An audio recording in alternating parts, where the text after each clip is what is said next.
life of your neighbor. The talebearer can be translated slanderer, purposely smearing another person's name and character so as to harm them.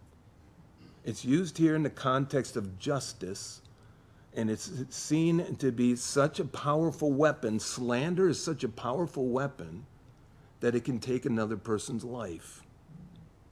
I don't need a gun, I don't need a knife, I don't need a bomb. Words will do just fine.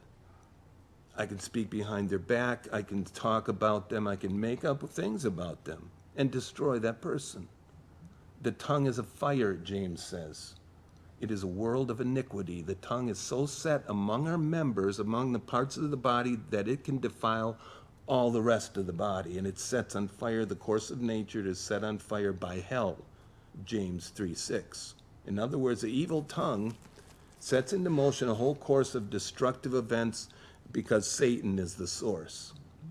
Therefore, it's important to guard not just my tongue, but the source of my words. I am the Lord, he says. You shall not hate your brother in your heart, verse 17. You shall surely rebuke your neighbor and not bear sin because of him. You shall not take vengeance, nor bear any grudge against the children of your people, but you shall love your neighbor as yourself. I am the Lord. This is what Jesus was referring to in the Sermon on the Mount when he said, you've heard it said to those of old, you shall not murder. I say to you, whoever is angry with the brother without a cause shall be in danger of judgment. In other words, it's not just committing the act of murder, but murderous intent begins in the heart. Murder and anger, they're not the same thing, definitely. Well, they're not the same thing. The law condemns both, and it is seen here. Human laws regarding murder, they can only be prosecuted when you see somebody, holding the knife and they just got blood on their hands. But God's law, his justice, looks upon the heart, and that's what he judges, and that's what Jesus taught, and it's what's being expressed here.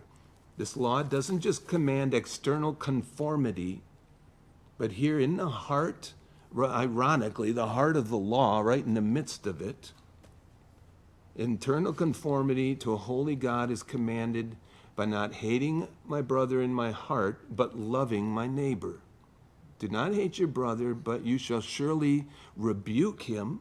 It's a strong word used that speaks of correcting him, which if I don't, verse 17 says, I bear sin because of him. This is where Jesus develops this. We just saw this a couple weeks ago on Sunday mornings in Matthew 18. But this is where Jesus speaks about, going in love to your brother and seeking to correct them.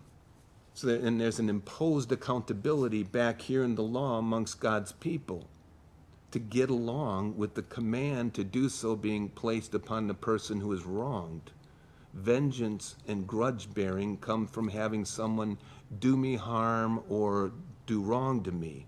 It's fundamental teaching of Jesus. The Sermon on the Mount, he taught his disciples, love your enemies. Do good to those who spitefully use you.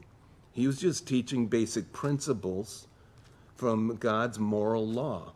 As is seen here, the law was not just negative. It's not just don't do this, don't do that, but it was positive. You shall love your neighbor as yourself.